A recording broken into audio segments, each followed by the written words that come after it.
Start. E learning with Durgesh में आपका स्वागत है। मैं गरिमा आज एक नए टॉपिक के साथ आपके सामने आई हूँ। आज हम जिस टॉपिक पे चर्चा करेंगे, हमारा जो आज का विषय है वो है चट्टान। तो सामान्यतः जो चट्टान जब की बात आती है या चट्टान शब्द ही आता है तो उसमें जो है एक दिमाग में एक ये चीज आती है कि सामान्यतः ये समझते हैं लोग कि मिट्टियों का कठोर संगठित समूह जो होता है वो चट्टान कही जाती है। ये भी सही है सामान्य लोगों के लिए, लेकिन ज्योग्राफी में इसको बहुत ही पैनी दृष्टि से इस पे अध्ययन करके इसके बारे में और डिटेल चीजें जान के उस पे बहुत ही गहन रिसर्च करके इसको और डिटेल में बताया जाता है। तो आज हम जो जिस पे अध्ययन करेंगे, मतलब जिस पे चर्चा करेंगे, वो हमारा आज का क्या है, टॉपिक है चट्टान। चट्टान को इंग्लिश में रॉक्स कहते हैं और शेल भी कहते हैं। तो चलिए देख लेते हैं कि आज जो है हम ये जो चट्टान है हमारा टॉपिक, इसमें क्या चीजें हैं और जियोग्राफी में इसको किस तरीके से इसको परिभाषित किया जाता है। चलिए देखते हैं क्या है चट्टान। भूपटल पर पाए जाने वाले वे समस्त पदार्थ जो धातुएं नहीं हैं, ठीक है, धातुएं नहीं हैं, चाहे वे चीका मिट्टी की भांति मुलायम हो या ग्रेनाइट की भांति कठोर हो, चट्टान कहलाती हैं। ठीक है, कह रहे हैं कि भूपटल पर पाए जाने वाले वे समस्त पदार्थ, ठीक है, समस्त पदार्थ जो धातुएं नहीं है, जो कोई तत्व नहीं है, धातु नहीं है, उनको छोड़ के चाहे वे मिट्टी, चीका मिट्टी जो है बहुत ही मुलायम होती है, तो यहाँ पे कह रहे हैं कि चीका मिट्टी की भांति मुलायम हो या ग्रेनाइट की भांति कठोर हो।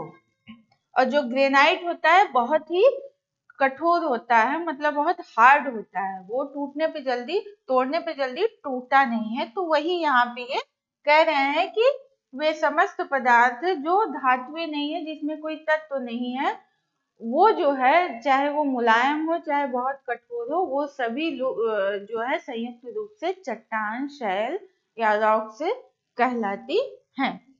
तो ये हो गया हमारा चट्टान की किसे कहते हैं। ठीक है, अब इसके बाद हम लोग देख लेते हैं आगे क्या है इसमें, हमको और क्या पढ़ना है। ठीक है, चलिए देखते हैं कि चट्टानों का वर्गीकरण। चट्टान जो, अब तो ये हम जान लिए कि चट्टान जो है क्या होती हैं, किसे कहते हैं, लेकिन अब इसका क्लासिफिकेशन किया गया है, मुख्यतः इसको 3 भागों में बांटा गया है।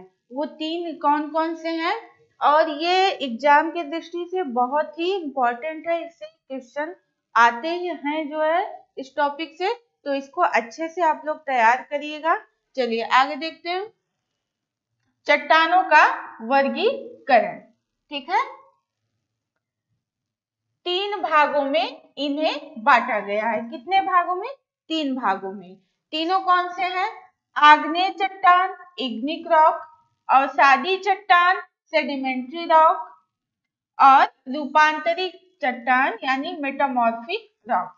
ये 3 तरह की चट्टानें हैं और ये तीनों चट्टानें क्रम से बनती हैं। ठीक है, क्रम से, मतलब ये आग्नेय है, आग्नेय जो है, आग्नेय चट्टानों से अवसादी चट्टानें बनती हैं, अवसादी से रूपांतरित, यानी इन दोनों से रूपांतरित चट्टानें बनती हैं। अब इसका एक प्रोसेस है, अभी हम लोग आगे इसके बारे में डिटेल करेंगे, लेकिन यहाँ पे जान जाइए कि सबसे पहले देखिए आग्नेय जो चट्टान है, हमने वल्केनो पढ़ाया था, उसमें बताया था कि मैग्मा पृथ्वी के आंतरिक भागों से ऊपर आता है तो वो लावा कहलाता है। जब वो लावा ठंडा हो जाता है तो वो चट्टान का रूप धारण कर लेता है, उस वही जो है आग्नेय चट्टान होती है, इग्निक रॉक उसी को कहते हैं। मतलब ये सबसे पहले बनी है, इसलिए इसको प्राथमिक चट्टान भी या प्राथमिक शैल भी कहते हैं, प्राइमरी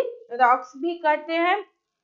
क्यों कि पृथ्वी का निर्माण जब हुआ था तो सबसे पहले आग्नेय चट्टानों का ही निर्माण हुआ था, क्योंकि जब पृथ्वी का निर्माण हुआ था तो ज्वालामुखी उद्गार के साथ जो है लावा बाहर निकले, वो ठंडा हुए, तो फिर उसके बाद जो है ये ठंडा होने पे आग्नेय चट्टानें बनी, और फिर इनके अपरदन से जो आपका हवा होता है, वर्षा होती है, इन सब की वजह से जो अपरदन होता है, जो चट्टानों में, आग्नेय चट्टानों में जो टूट फूट होती है, उसके जो चूर्ण होते हैं, कुछ बड़े तो कुछ छोटे टुकड़े एकत्रित होकर नदियों के द्वारा जो बहाए जाते हैं, फिर उनका एक समूह तैयार होता है। वो समूह परत दर परत जो है नदियों में या किनारे पे कहीं भी जमा होता रहता है, तो उससे हमारी अवसादी चट्टान बनती है। और अब हमारा क्या हुआ, ये रूपांतरित चट्टान। रूपांतरित चट्टान कैसे बनती है? रूपांतरित चट्टान में क्या होता है कि जो हमारी आग्नेय शैल होती है और जो हमारी अवसादी शैल होती है, ये दोनों अत्यधिक धरातल के अंदर इतना ताप, इतना दबाव, इतना संपीड़न होता है कि उसके अत्यधिक ताप दबाव के कारण वो एकदम से जैसे मैनिपुलेट हो जाती हैं, मुड़ जाती हैं, तो उनका रूप परिवर्तित हो जाता है। तो उस तरह से इन चट्टानों से आपका रूपांतरित चट्टान बनता है। अब हम इसको डिटेल में देखेंगे, चलिए देखते हैं। सबसे पहले आता है आपका आग्नेय चट्टान, इग्निक रॉक, ठीक है। इसमें क्या कहते हैं इसको, ज्वालामुखी उद्गार के समय भूगर्भ से निकलने वाला लावा ही धरातल पर जमकर ठंडा हो जाने के पश्चात आग्नेय शैलों में परिवर्तित हो जाता है, ठीक है। अभी मैंने जो आपको बताया कि आग्नेय शैल जो होती है, इग्निक रॉक कैसे बनती है, ज्वालामुखी उद्गार के समय भूगर्भ से निकलने वाला लावा ही धरातल पर जमकर ठंडा हो जाने के पश्चात आग्नेय शैलों में परिवर्तित हो जाता है, ठीक है। आगे देखते हैं, पृथ्वी की उत्पत्ति के बाद सर्वप्रथम इन्हीं चट्टानों का निर्माण हुआ, अतः इन्हें प्राथमिक शैल भी कहते हैं, प्राइमरी रॉक्स भी कहते हैं, क्योंकि पृथ्वी का जब निर्माण हुआ तो सबसे पहले यही चट्टानें, आग्नेय चट्टानों का निर्माण हुआ, इसलिए इसको प्राथमिक शैल भी कहते हैं। अब इनकी कुछ विशेषताएं हैं, ठीक है। इनकी विशेषताएं हैं, क्या है, ये अति कठोर होती हैं, बहुत ही हार्ड होती हैं, ठीक है। इसके बाद पानी का प्रवेश बहुत ही कम होता है, इसमें बहुत ही होता ही नहीं है, लेकिन अगर होता भी है तो बहुत ही नाम मात्र का होता है, ठीक है। इसके बाद जीवाशेष, फॉसिल नहीं पाए जाते हैं, ठीक है। जीव के अवशेष जो है, क्योंकि पृथ्वी का जब निर्माण हुआ तो कोई जीव या वनस्पति उसका निर्माण नहीं हुआ था, ज्वालामुखी उद्गार ही हो रहा था, लावा निकल रहा था, तो उसमें किसी जीव का अवशेष नहीं पाया जाता है, ठीक है। ये इसकी विशेषताएं हैं। अगर इस तरह की विशेषताएं दिखें तो आप ये समझ जाइएगा कि वो कौन सी रॉक्स है, आग्नेय शैल है या इग्निक रॉक है, ठीक है। आगे देखते हैं हम लोग। ये तो इसकी विशेषताएं हो गई कि कठोर होता है, पानी का प्रवेश बहुत ही कम होता है, जीव के अवशेष नहीं पाए जाते, परतें नहीं पाई जाती हैं। परतें नहीं पाई जाती हैं मतलब कि ऐसे सामान्यतः समझ सकते हैं कि एक बार लावा का मतलब मैग्मा का उद्गार हुआ, बाहर जो है लावा बिखरा, उसके बाद फिर कुछ समय बाद उसमें से लावा निकला, फिर उसी के ऊपर आके जम गया, लेकिन जमता तो है उसी के ऊपर, लेकिन वहां पे परतें नहीं पाई जाती हैं, जो लेयर होती है वो नहीं पाई जाती है। तो वही ये कह रहे हैं कि इसमें, इस भ्रम में आप मत रहिएगा कि इसमें परतें पाई जाती होंगी, ऐसा नहीं है, ठीक है। आगे देखते हैं हम लोग।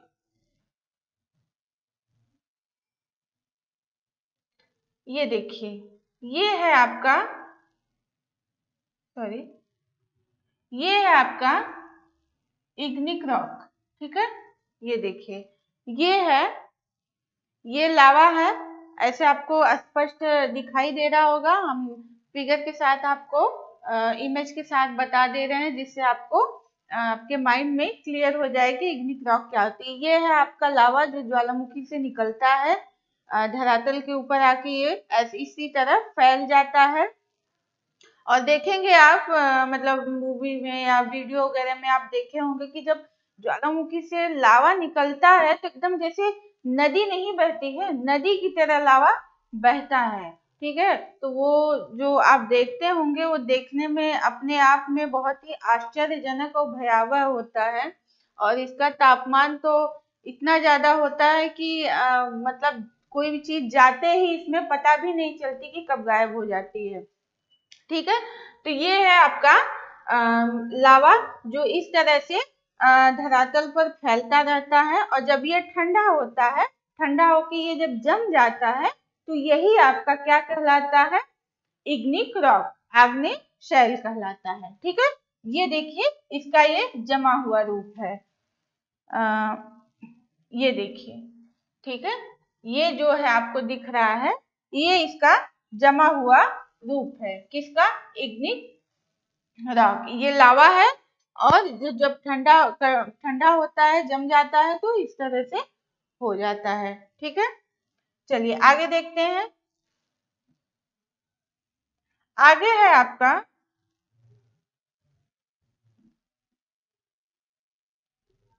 आगे है आपका आग्नेय शैल के प्रकार।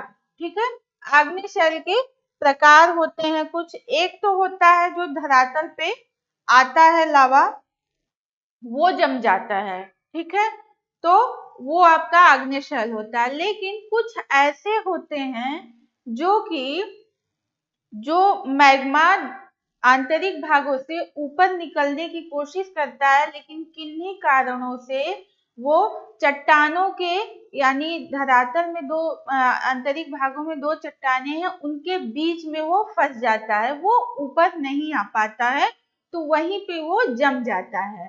ठीक है, बीच में ही वो जम जाता है। ठीक है, तो तो उसको जो है अंतर्जात आग्नेय शैल कहते हैं, यानी आंतरिक भागों में या मध्यवर्ती भागों में, धरातल के आंतरिक भागों में जम जाता है। उसको कई प्रकार में बांटा गया है, उसको देख लेते हैं कितने क्या क्या है।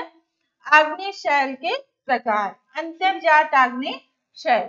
ठीक है, इसमें जब मैग्मा धरातल पर ना पहुंचकर पृथ्वी के आंतरिक भागों में जम जाए। ठीक है, जब मैग्मा आपका धरातल पर न आए, यानी वो लावा के रूप में परिवर्तित न हो, जो मैग्मा है वो धरातल के यानी आंतरिक भागों में ही जम जाए किन्हीं कारणों से, तो वो आपका उसको कई प्रकार में बांटा गया है। और वो जो है मध्यवर्ती आग्नेय शैल कही जाती है या अंतर्जात आग्नेय शैल कही जाती है। ठीक है, तो पहला जो है ये है बैथोलिथ।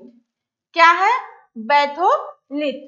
बैथोलिथ जो है ये क्या किसे कहते हैं, मुख्यतः पर्वतीय क्षेत्रों में जहां ज्वालामुखी क्रियाशील होते हैं, धरातल के नीचे काफी खड़े ढाल वाली गुंबदाकार रूप में विशाल लावा का जमा होता है। ठीक है, ये कहाँ पाए जाते हैं, पर्वतीय क्षेत्रों में, जहां पे ज्वालामुखी का हमेशा क्रियाशील रहती है और धरातल के नीचे पाए जाते हैं। ठीक है, इस तरह से ऐसे होते हैं। ये आपका धरातल हो गया, इस तरह से ये आंतरिक भागों में रहते हैं, खड़े मतलब खड़े ढाल की तरह। ठीक है, और इस तरह गुंबद की तरह ऊपर इनका ऐसे निकला होता है। तो इस तरह के जो आग्नेय शैल होती हैं आंतरिक भागों में, इसे कहते हैं बैथोलिथ। अभी हम आपको फिगर दिखाएंगे, समझ में आ जाएगा। ठीक है, देखिए, चलिए फिगर देख लीजिए। ये देखिए, ये है आपका बैथोलिथ, ये है ऊपर की चट्टाने आपकी, ये देखिए, ये सब ऊपर की चट्टाने हैं, और ये है बैथोलिथ। ठीक है, ये देखिए मैग्मा जो है इस तरह से ऐसे जमा हुआ है गुंबद के आकार में, तो इसको कहते हैं, इस शेप में ये बैथोलिथ होता है। ठीक है, और पहाड़ पर्वतीय भागों में जहाँ पे ज्वालामुखी क्रियाशील रहता है वहां पे ये पाया जाता है। चलिए आगे देखते हैं। चलिए आगे है हमारा लैकोलिथ। ये है आपका लैकोलिथ, याद रखिएगा इसको, क्या है, लैकोलिथ है ये।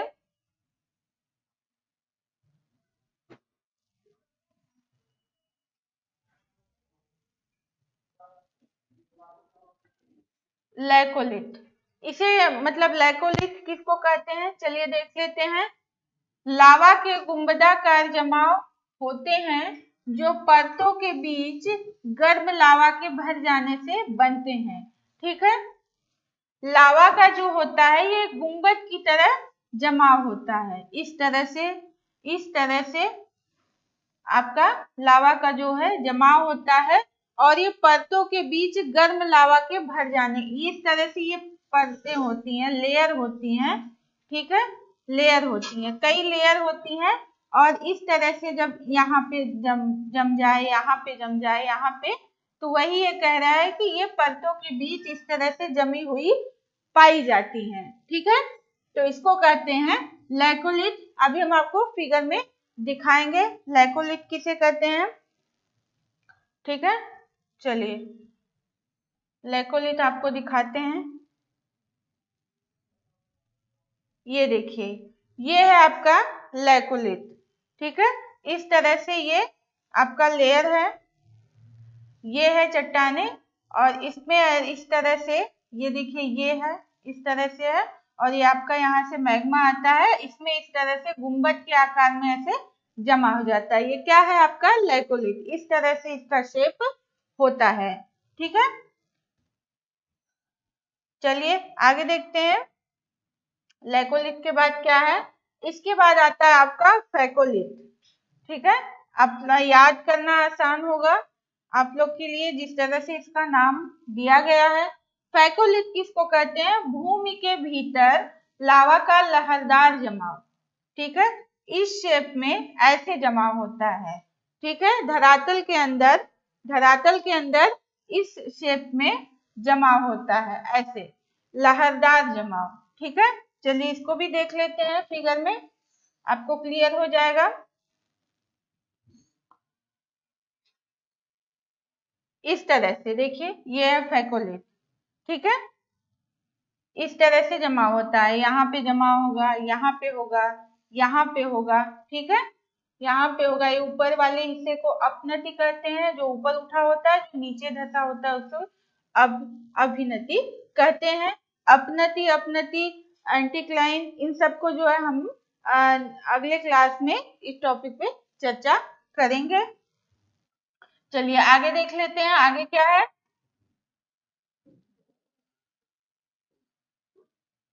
आगे हमारा फैकोलिथ हो गया था, मैंने बता दिया कि लावा का जो लहरदार जमाव होता है वो क्या कहलाता है,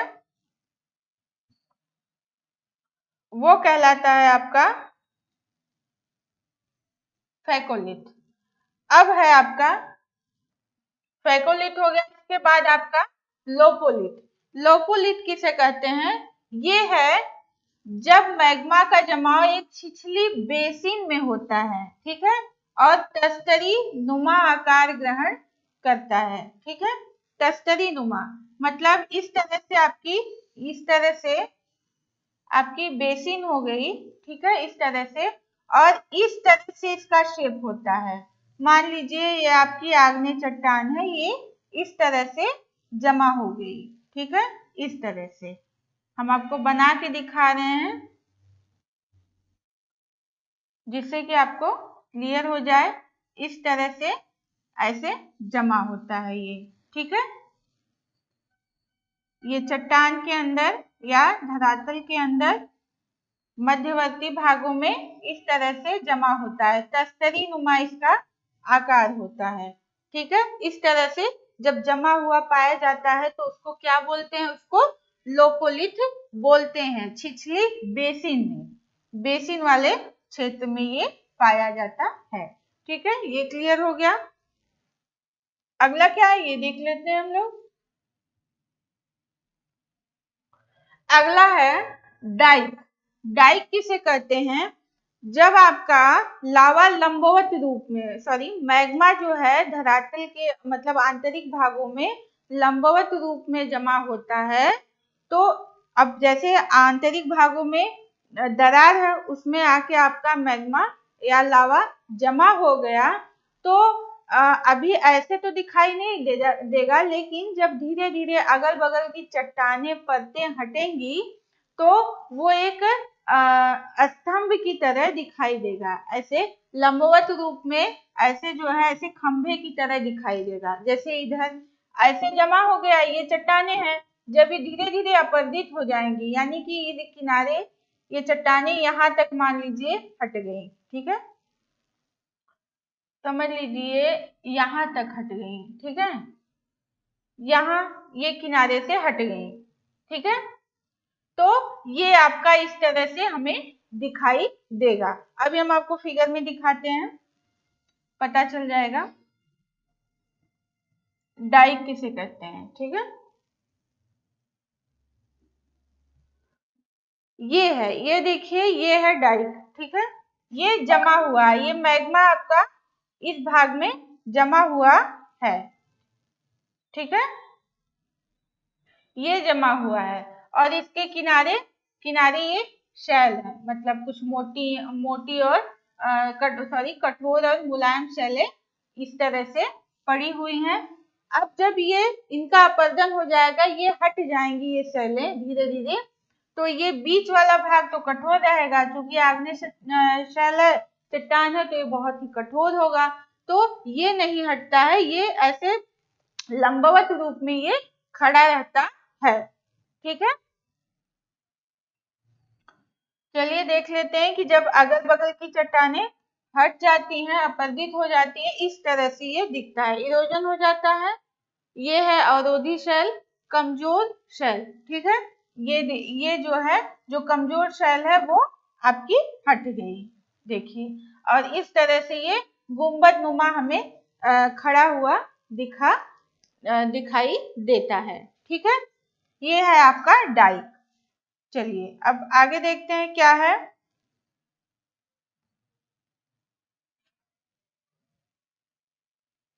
ये तो हो गया हमारा डाइक। लावा के बाहर निकलते समय जब मार्ग में अवसादी चट्टानों के लंबवत दीवार या बांध के रूप में जमा हो जाता है। ठीक है, वही चीज है जो अभी मैंने आपको दिखाया और जो बताया कि लंबवत जमाव हो जाता है। और जो चट्टानें होती है किन चट्टानों में? अवसादी चट्टानों में। और चूंकि आसपास का जो आसपास की जो उसके बगल की शैलें हैं वो अपर्दित हो जाती हैं, जो मुलायम होती हैं, वो मुलायम है, तो अवसादी चट्टानें जो होती हैं वो थोड़ी वो सॉफ्ट होती हैं, कोमल होती हैं, मुलायम होती हैं, तो वो अपर्दित हो जाती हैं। तो वही ये कह रहे हैं कि लावा बाहर निकलते समय जब मार्ग में अवसादी चट्टानों के बीच लंबवत दीवार या बांध के रूप में जमा हो जाता है। अभी मैंने बताया, आपको दिखाया भी, समझ में आ गया होगा आप लोग को। चलिए आगे देखते हैं। अगला है सील। ये क्या होता है इसको देख लेते हैं। जब मैग्मा का जमाव परतदार या रूपांतरित शैलों के बीच होता है। ठीक है, परतदार यानी कि अवसादी शैल सेडिमेंट्री रॉक और मेटामॉर्फिक रॉक के बीच में होता है जब उनका जमाव, तो उसको क्या कहते हैं? सील कहते हैं। ठीक है, इसको हम आपको फिगर से दिखाते हैं, समझ में आ जाएगा।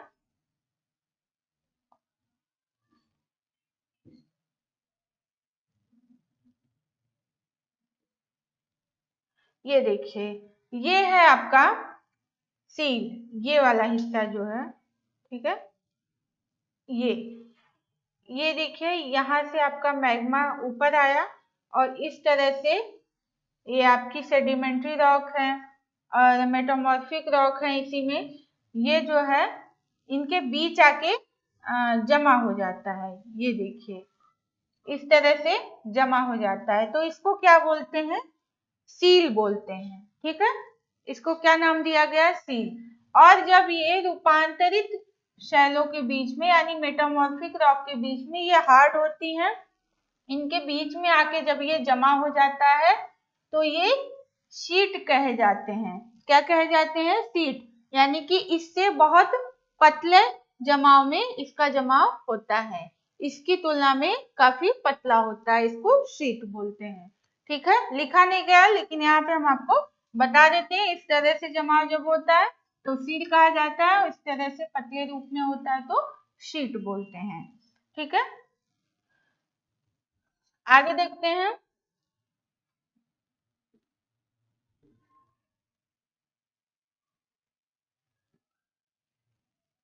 चलिए, ये हो गया हमारा लैकोलिथ, मैंने बता दिया, फैकोलिथ, लोपोलिथ, डाई, सील। ठीक है, और शीट ये बता दिया मैंने। ये आग्नेय चट्टानों की आपके प्रकार हैं।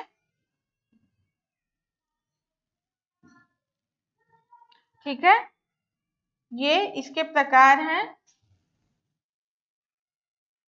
अब आगे देखते हैं कि आगे क्या है।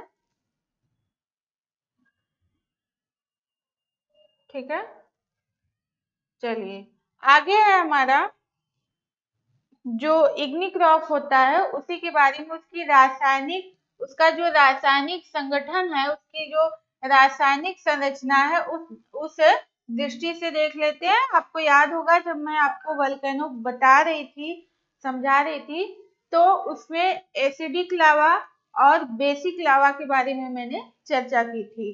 वही चीज है, तो सेम वही चीज है, बस नाम का डिफरेंस है यहाँ पे।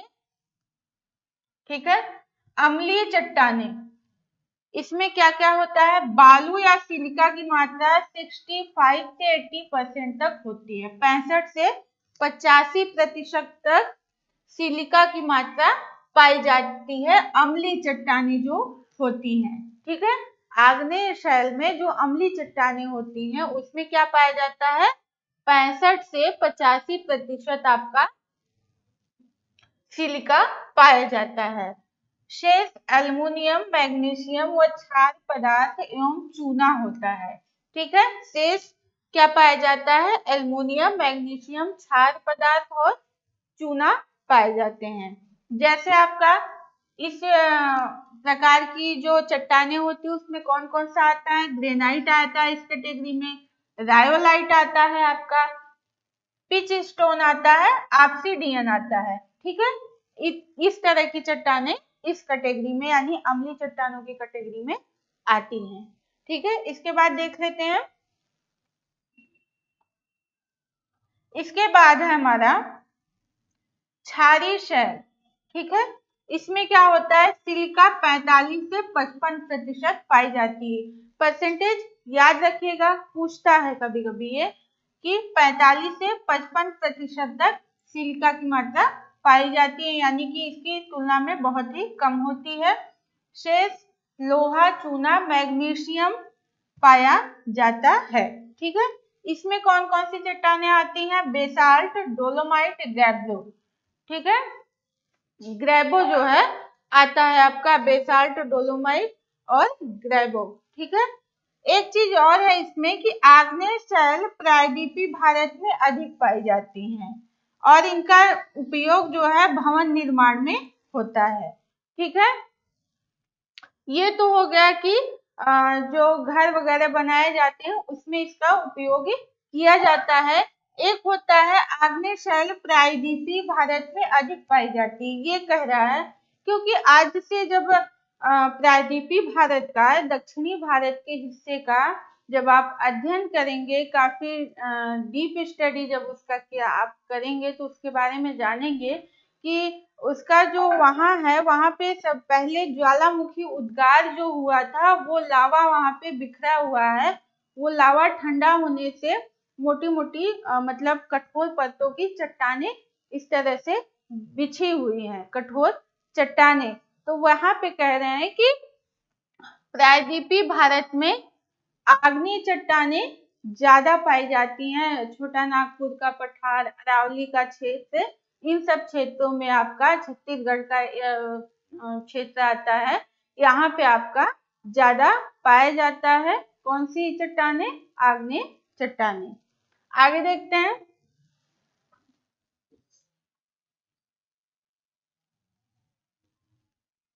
अब हमारा आता है अवसादी शेल, सेडिमेंट्री रॉक।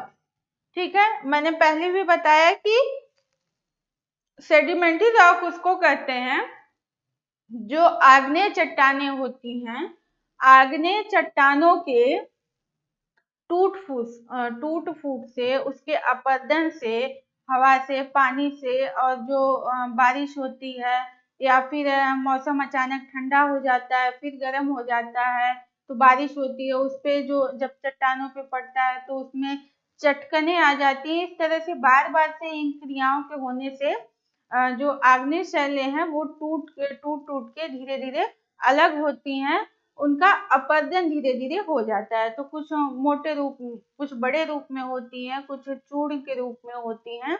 तो वो एकत्रित होकर, जैसे इस स्थान पे आपका ये है आग्नेय चट्टानें हैं, और यहाँ से अपरदित होकर ये नदियों द्वारा ये यहाँ पे लाई गई इसके चूर्ण को। ठीक है, तो यहाँ पे एक परत जमा दिया गया, फिर लेके आया गया दूसरी बार में ये एक परत फिर लेके आए कुछ चूर्ण को इसके ऊपर जमा दी, तो ये लेयर जम जाती है, एक दूसरे के ऊपर लेयर की तरह ये जम जाती हैं। ठीक है, तो इसको बोलते हैं सेडिमेंट्री रॉक्स, अवसादी शैल बोलते हैं। ठीक है, चलिए देख लेते हैं इसमें क्या है। अवसादों के समूहन से होता है निर्माण, शैल चूर्ण के एकत्र होकर जमा होने से होता है।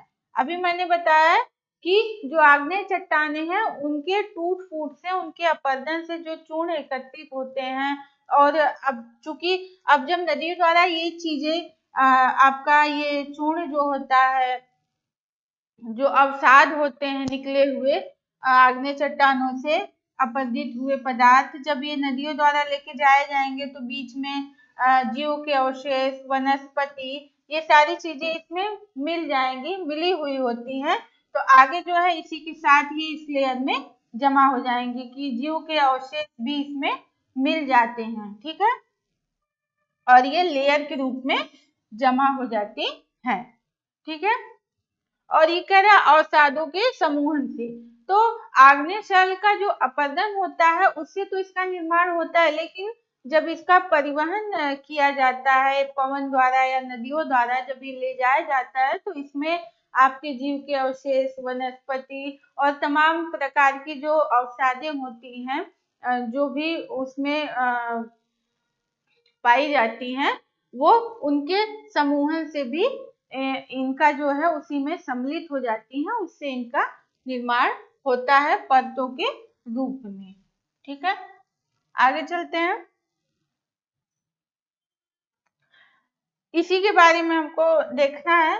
देखिए, रचना परतों के रूप में होती है। ठीक है, अभी मैंने बताया कि लेयर के रूप में जमा होती है, ये खनिज तेल पाए जाते हैं। एक बहुत ही इम्पोर्टेंट चीज है कि जो आपके खनिज तेल, पेट्रोलियम, ये सब पाए जाते हैं, ये अवसादी शैलों के मध्य, उनके परतों के बीच में ही पाए जाते हैं।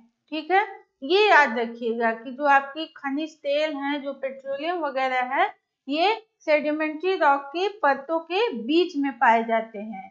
तो अगर ये क्वेश्चन आता है कि आपके पेट्रोलियम या खनिज तेल किन शैलों के परतों के बीच में पाए जाते हैं, तो आपका आंसर होगा सेडिमेंट्री रॉक या अवसादी शैलें। अगला है संपूर्ण भूपृष्ठ यानी सॉइल सरफेस के लगभग 75% भाग पर अवसादी शैलों का विस्तार है। ठीक है, आपका जो ये संपूर्ण भूपृष्ठ है, यानी कि आपका जो धरातल है, जिसे आप सॉइल सरफेस कर सकते हैं, जो सामान्यतः हमको जिसपे हम लोग रहते हैं, मानव का निवास है, उस पे जो है पूरा उसका कितना प्रतिशत है अवसादी शैलों का, सेडिमेंट्री रॉक का 75 प्रतिशत है। ये परसेंटेज याद रखिएगा, ये पूछ सकता है कि अवसादी शैलें जो है सबसे ज्यादा भूपृष्ठ पर कौन सी शैलें पाई जाती हैं। ठीक है, आगे देखते हैं। और कृषि निर्माण में इनका योगदान 5% होता है। ठीक है, ये तो है, जैसे ये आपका धरातल हो गया। ठीक है, और इसके ऊपर जो आपका सॉइल सरफेस हो गया, मिट्टी वाला क्षेत्र हो गया। ठीक है, तो इसमें ये कह रहे हैं, इस वाले क्षेत्र में ये कह रहे हैं धरातल के ऊपर जो सॉइल सरफेस होता है, इसमें इसका कितना परसेंट है? 75% है सेडिमेंट्री रॉक का। किसका? सेडिमेंट्री रॉक का कितना परसेंट है? 75% है इसके निर्माण में। किसके निर्माण में? सॉइल सरफेस के। लेकिन क्रस्ट के निर्माण में इस तरह से, क्रस्ट जो मैंने आपको बताया था, ऊपरी हिस्सा जो है पृथ्वी का जो ऊपरी हिस्सा है, क्रस्ट के निर्माण में इसका केवल 5% ही योगदान है। कितना है? 5%। ठीक है, इस तरह से जो सॉइल सरफेस है, ठीक है, उसमें कितना योगदान है? 75%। और जो आपका क्रस्ट निर्माण में योगदान कितना है? 5%। चलिए आगे देखते हैं। इसकी विशेषताएं देखिए। विशेषताएं जो हैं ये रवेदार नहीं होती हैं। ठीक है, रवेदार नहीं होती हैं। एक चीज हम आपको स्किप कर गए हैं, वहाँ उसमें जो आपने आग्नेय शैल है उसमें रवा पाया जाता है। रवा मतलब जब आप ज्वालामुखी, जब मैग्मा बाहर निकलता है और जब लावा ठंडा होता है, तो लावा कुछ जल्दी ठंडे हो जाते हैं, कुछ धीरे धीरे होते हैं। तो उसमें क्या होता है, छोटे छोटे जैसे गोली के टाइप के, सरसों के दाने के टाइप के या मटर के दाने के टाइप के, थोड़े बड़े छोटे, इस तरह से, ऐसे जब आप उसको हाथ में लेंगे तो ऐसे दरदरापन लगेगा। तो उससे जो है रवा का निर्माण होता है। तो आग्नेय शैलें जो है उसमें रवा पाया जाता है, वो रवेदार होती हैं। और यही है यहाँ पे कहना है कि ये रवेदार नहीं होती हैं, क्योंकि ज्वालामुखी से तो इनका निर्माण होता नहीं है। ठीक है, ये आग्नेय चट्टानों के अपरदन और जो अवसादें होती हैं उनसे इनका निर्माण होता है। तो एक चीज है कि इसमें रवा नहीं पाया जाता, ये रवेदार नहीं होती है। जीव के अवशेष पाए जाते हैं। मैंने पहले भी बताया कि अवसादों से इनका निर्माण होता है। नदियों द्वारा, पवन द्वारा जब इनका परिवहन किया जाता है तो बीच में वनस्पति, घास फूस, पत्ते और जीव के अवशेष, जो मृत जीव हैं, सब इसमें मिले होते हैं। तो इसलिए इसमें जीवों के अवशेष पाए जाते हैं। इसके बाद है संधि और जोड़ पाए जाते हैं। ठीक है, इसमें जो है इस तरह से जो आपकी चट्टानें हैं, जगह जगह पे यहाँ पे इस तरह से संधियां पाई जाती हैं और इससे आपका, ठीक है, ये इस तरह से पाई जाती हैं। ठीक है, बीच बीच में ऐसे रहती हैं। ठीक है, आगे ये मुलायम होती हैं। मैंने पहले भी बताया कि बहुत सॉफ्ट होती हैं। इसके बाद है अपरदन का प्रभाव शीघ्र होता है। ठीक है, सॉफ्ट है, मुलायम है, तो इसका जो है इरोजन बहुत ही जल्दी होगा, इसका प्रभाव बहुत ही ज्यादा होगा। इसके बाद है खनिज पाए जाते हैं। कौन कौन से? जैसे कोयला, स्लेट, संगमरमर, नमक, पेट्रोलियम, ये सब जो है खनिज इसमें पाए जाते हैं। किसमें? अवसादी शैलों में। अवसादी शैलों में आपके ये खनिज पाए जाते हैं। इसका उपयोग देख लेते हैं, क्या है। इन क्षेत्रों में भूमि उपजाऊ होती है। ठीक है, आपका जो पदार्थ है, जैसे वनस्पतियां इसमें होती हैं और सड़े गले पदार्थ सब एकत्रित होते हैं, और नदियों द्वारा जो अपरदन किया जाता है, छोटी बड़ी मिट्टियां उसमें होती हैं, चीका मिट्टी होती है, जो कि आपको पता है बहुत ही मुलायम होती है। तो वो जब आपके मैदानी क्षेत्रों में नदियों द्वारा इनका अपरदन करके लाया जाता है तो ये बहुत ही ज्यादा उपजाऊ होती है, इस पे खेती किया जा सकता है। इसके बाद सघन बसाव होता है, और जहाँ पे खेती होगी आपको पता है नदियों द्वारा इनका बहाव होता है, लाई जाती हैं, तो यहाँ पे जो है बसाव आवास जो है सघन पाया जाता है। बालू पत्थर, चूने पत्थर, इस तरह से ये जो है बालू पत्थर और जो चूना पत्थर ही इस कैटेगरी में आते हैं। इस तरह से इनका निर्माण होता है, यानी कि भवन निर्माण में इनका योगदान काफी ज्यादा है। ठीक है, आगे देखते हैं अवसादी शैलें। तो अवसादी शैलें कौन कौन सी आती हैं, किसको कहते हैं? एक बालू प्रधान होती है, सैंड स्टोन, ठीक है, क्ले प्रधान होती है, लाइम स्टोन, सैंड स्टोन जो है बलुआ, जो बलुआ पत्थर जो होता है वही इसको ये है सैंड स्टोन। उसका उपयोग जो है आप लोग देखते होंगे भवन निर्माण में ज्यादा किया जाता है। इसके बाद है चूना प्रधान, जिसमें आपका खड़िया, जिप्सम, डोलोमाइट आता है, ये सब आते हैं। कार्बन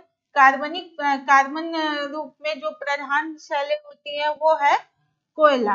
कोयला इस कैटेगरी की रॉक में आता है, यानी कि अवसादी शैल में पाया जाता है। इसके बाद है सेंधा नमक, जो कि व्रत में सामान्यतः लोग इसका उपयोग करते हैं। तो ये जो आपका सेंधा नमक है, रॉक सॉल्ट है, ये किसमें पाया जाता है? सेडिमेंट्री रॉक में ये पाया जाता है, यानी कि सेडिमेंट्री रॉक में ये आपका सेंधा नमक इस कैटेगरी में आता है। इसके बाद है आपका कांग्लोमरेट। ये किसे कहते हैं? चिकनाए हुए गोल आकार वाले पत्थर के टुकड़े, और इनका व्यास 4 मिलीमीटर तक होता है। इनका व्यास कितना होता है? 4 मिलीमीटर तक। चिकनी, जब आप नदियों में, पहाड़ी क्षेत्रों में जब नदियों का बहाव आप देखते होंगे तो छोटे बड़े ऐसे चिकने चिकने गोल, कुछ गोल कुछ बड़े कुछ छोटे पत्थर आपको देखने को मिलेंगे, तो वही आपके कांग्लोमरेट होते हैं। ठीक है, तो ये हो गया आपका सेडिमेंट्री रॉक और अवसादी शैलें। ये देखिए इस तरह से होता है आपका सेडिमेंट्री रॉक। इसमें देखिए ये तो आपके छोटे छोटे मिट्टियों का संगठित समूह है, यानी चूर्ण है। चूर्ण है वो बीच बीच में है, और फिर बड़े टुकड़े हैं। ठीक है, इस तरह से ये है आपका सेडिमेंट्री रॉक। ठीक है, ये देखिए आपको दूर से स्पष्ट होगा, ये है आपका सेडिमेंट्री रॉक। मैंने बता दिया जिससे कि आपको क्लियर हो जाए इमेज के साथ। ठीक है, आगे देखते हैं, इसको देख लीजिए ध्यान से। इस तरह से होती है संगठित होके, इस तरह से उनकी संरचना होती है, बनती है। आगे देखते हैं, इसके बाद हमारा आता है, कौन सा आता है? रूपांतरित शैलें, यानी मेटामॉर्फिक रॉक। मेटामॉर्फिक रॉक मैंने बताया था आग्नेय शैलें और अवसादी शैलों से आपका रूपांतरित शैलें बनती है। अत्यधिक ताप और दबाव के कारण इनके रूप में परिवर्तन हो जाता है।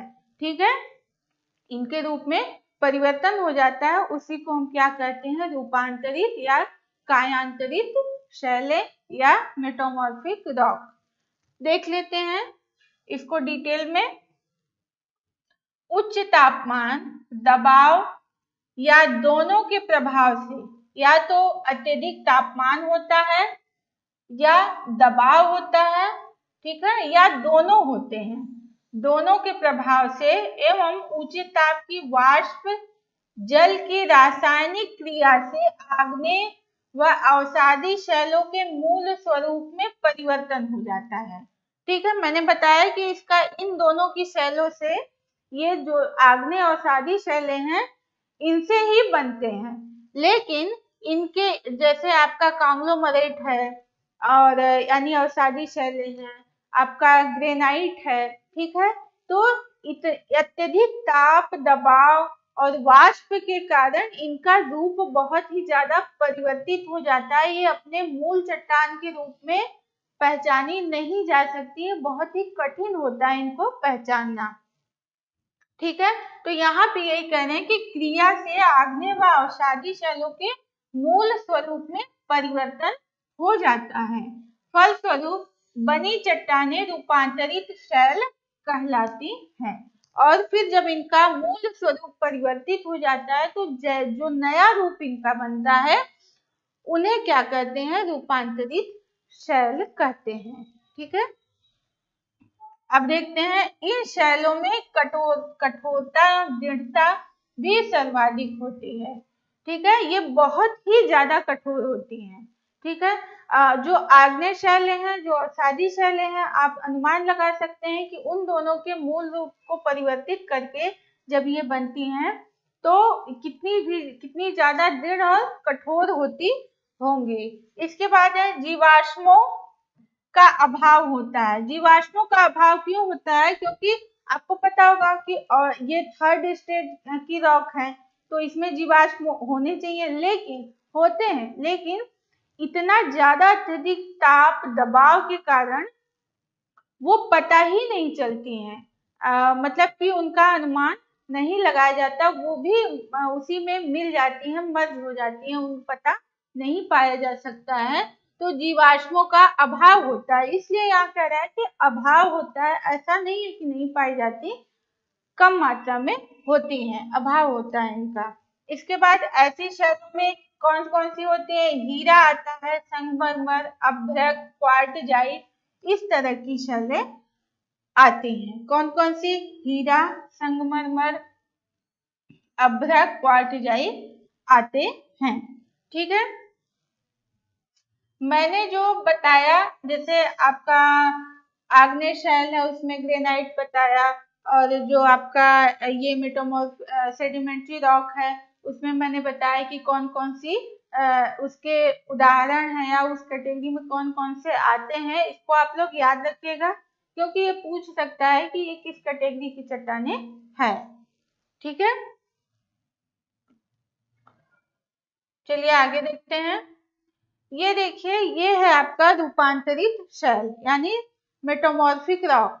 जब ये इनका रूप परिवर्तित हो जाता है तो बहुत ही बड़े क्षेत्र पे इस तरह से ये देखने को मिलती है।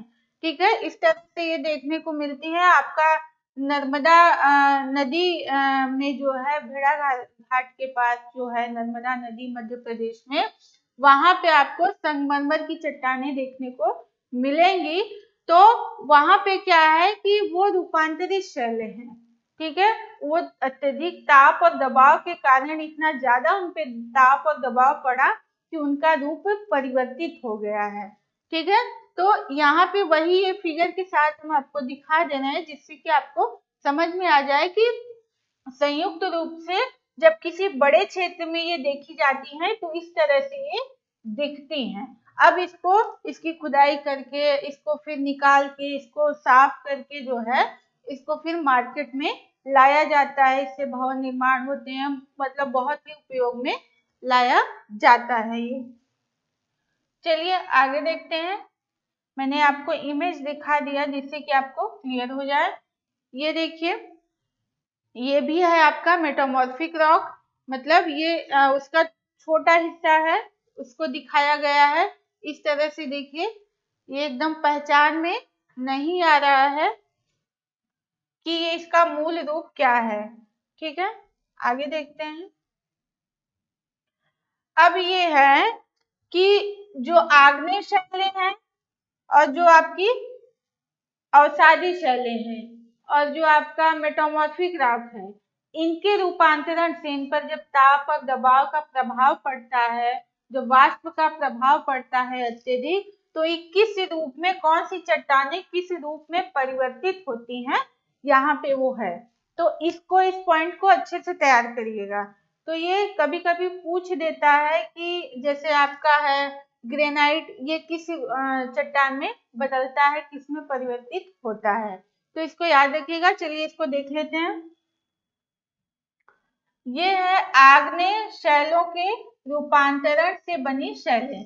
तो यहाँ तक जो बताएंगे ये सारी आग्नेय शैलें हैं, इग्निक रॉक है। ये जब इनका रूप परिवर्तित होता है, जब ये बदलती हैं तो ये किस रूप में होती हैं उसको हमको जानना है। ग्रेनाइट, जब इस पर ताप, दबाव और वाष्प का अत्यधिक प्रभाव पड़ता है तो ये नीस के रूप में परिवर्तित हो जाती हैं। ये क्या बन जाती हैं? नीस। इसके बाद बेसाल्ट है। बेसाल्ट से एम्फीबोलाइट बनता है और फिर बेसाल्ट से ही शिस्ट भी बनता है। ठीक है, ग्रेनाइट से नीस बनता है, बेसाल्ट से एम्फीबोलाइट बनता है और फिर बेसाल्ट से जो है शिस्ट भी बनता है।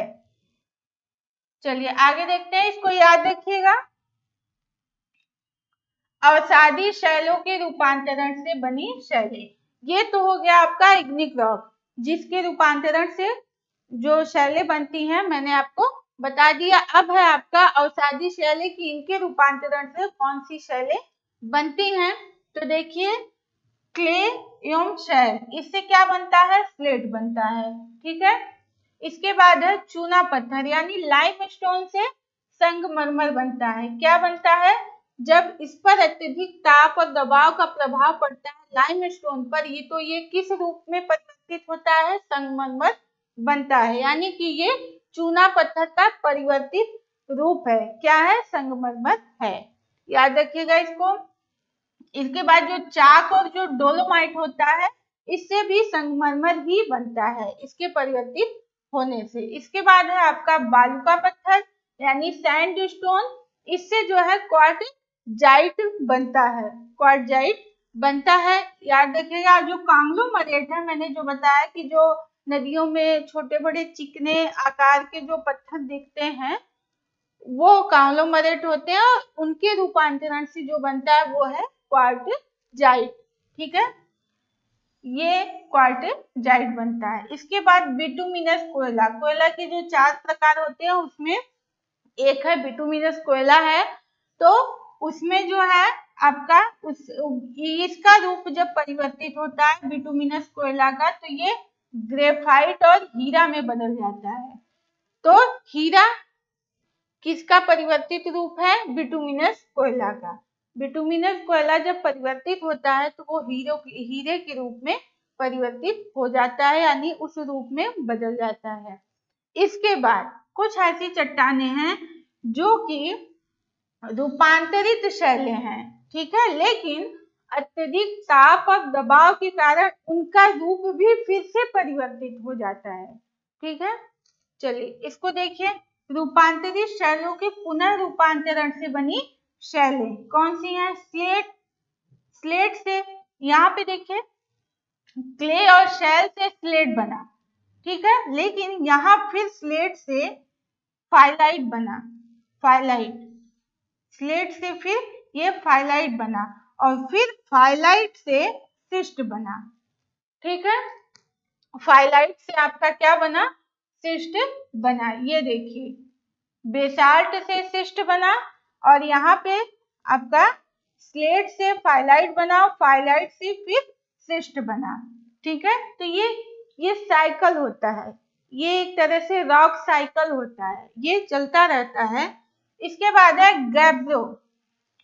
ग्रेबो होता है, इससे क्या बनता है? सर्पेंटाइन।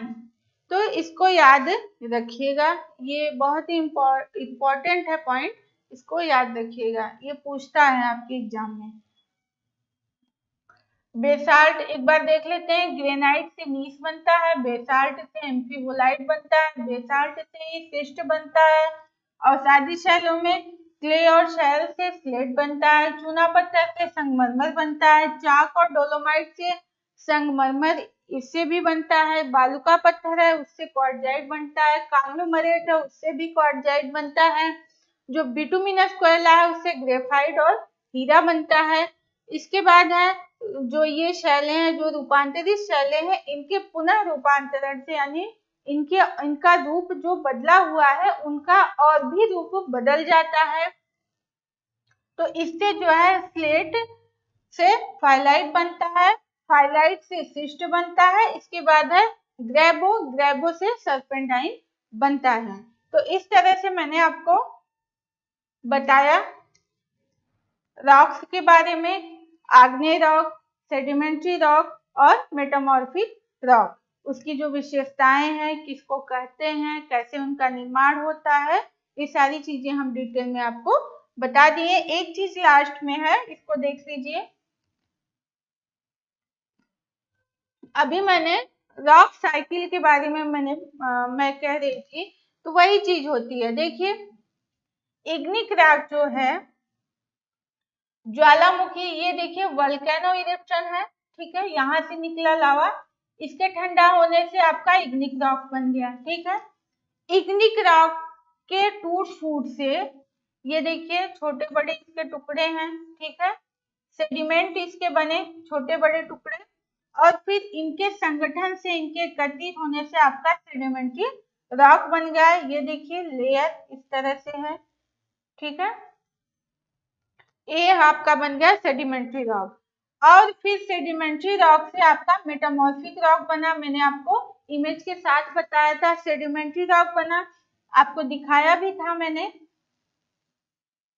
ये देखिए आप, ये जो है सेडिमेंट्री रॉक बना, और फिर जब ये सेडिमेंट्री रॉक जो है, फिर ना इसका रूपांतरण, जब ये टूट फूट के एकदम अपने अंतिम अवस्था में होती हैं, तो ये जो है फिर धरातल के अंदर किन्हीं कारणों से जब आंतरिक भागों में पहुंच जाती है, तो ये पिघल के फिर मैग्मा के रूप में परिवर्तित हो जाती है, और फिर आपका मैग्मा वोल्केनो इरप्शन से ऊपर आता है, और फिर वो लावा के रूप में ठंडा होता है, फिर आपका इग्निक रॉक बनता है। तो ये पूरा साइकिल है, आपका रॉक साइकिल है, इस तरह से ये बनता है।